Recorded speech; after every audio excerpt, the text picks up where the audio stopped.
मैं मेरे वाणी को विराम देता हूं। जय हिंद, नमस्कार। धन्यवाद। Shri Ram ji.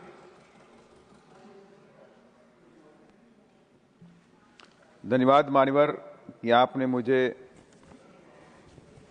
Amendment of insurance bill law bills 2025 बोलने का अवसर दिया। साथ ही मैं आभार व्यक्त करता हूं अपनी पार्टी की मुखिया आदरणीय बहन कुमारी मायावती जी का। मान्यवर, यहां पे मेरा क्वेश्चन भी है सरकार से आपके माध्यम से, स्वदेशी अपनाओ, उसका क्या हुआ? आत्मनिर्भर भारत का क्या होगा? जब हम कहते हैं कि हर सेक्टर में आत्मनिर्भर भारत बनना चाहिए, तो यहां तो पूरा उलट हो गया। 100% FDI माने 100% फॉरेन इन्वेस्टमेंट। खैर, इनकी बात है। इसके साथ ही मैं मानवर यहां पर बाबा साहब की कुछ बातों को कोट करना चाहता हूं। बाबा साहब डॉक्टर भीमराव अंबेडकर भारतीय संविधान के शिल्पकार ही नहीं थे, बल्कि एक गहन अर्थशास्त्री थे। उनकी लिखी हुई किताबें waiting for visa, state and minorities, problem of the rupees and its solution जैसी किताबें आज भी कैलिफोर्निया और तमाम विश्वविद्यालयों में चलती हैं। वे आर्थिक लोकतंत्र के प्रबल समर्थक भी थे और मानते थे सामाजिक न्याय तब तक अधूरा है जब तक आर्थिक सुरक्षा सुनिश्चित ना हो। बाबा साहब का यह भी मानना था कि स्वतंत्रता केवल राजनीतिक नहीं है, बल्कि आर्थिक भी होनी चाहिए। उन्होंने बीमा जैसी संस्थाओं को सामाजिक सुरक्षा का माध्यम माना कि मात्र लाभ या प्रॉफिट का साधन नहीं है। इसी कारण वह बीमा के राष्ट्रीयकरण के पक्ष में थे।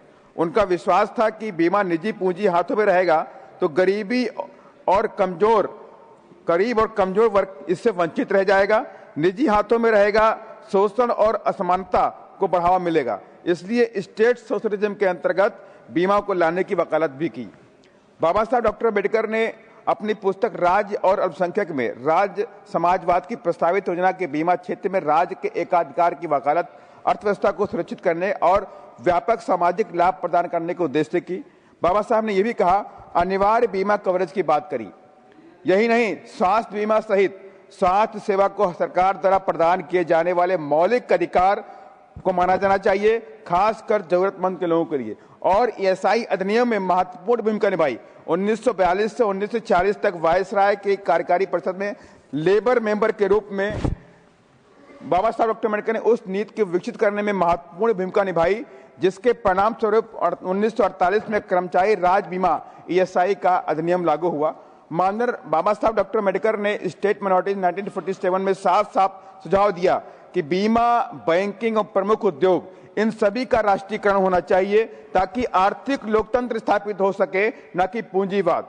उन्होंने विचारों की देन है थी कि 1956 में जीवन बीमा का राष्ट्रीयकरण और 1972 में सामान्य बीमा का राष्ट्रीयकरण किया गया। मानव तमाम तरह के नुकसान की शंका भी 100% FDI के आने से महसूस की जा रही है, जिसको मैं एक एक आपके सामने रख रहा हूं। लाभ को प्राथमिकता, सबको मालूम है प्राइवेट बीमा सेक्टर आएगा तो लाभ को प्रॉफिट माना जाएगा। लाभ को प्राथमिकता, लाभ को प्राथमिकता, जन कल्याण को अपेक्षित करना, प्रीमियम में वृद्धि, एविएशन, जैसे कि आपके सामने एविएशन सेक्टर एक एग्जाम्पल है, पेट्रोलियम सेक्टर एग्जाम्पल है। क्लेम का दावा निपटान में कठिनाइयां 100% आनी है। जनता की बजट पर निजी नियंत्रण हो जाना यह संभव है। सामाजिक सुरक्षा योजना पर प्रतिकूल प्रभाव भी संभव है। मानवर, मैं खत्म कर रहा हूं। सबसे लास्ट पॉइंट मानवर है एकाधिकार इकोनॉमिक कार्टेल, ये चिंता का विषय मानवर है, इस पे विशेष ध्यान दिया जाए। एकाधिकार और इकोनॉमिक कार्टेल बनने पर बड़ी बड़ी कंपनियां एक समूह बनाएंगी और समूह बनाने के बाद धन्यवाद।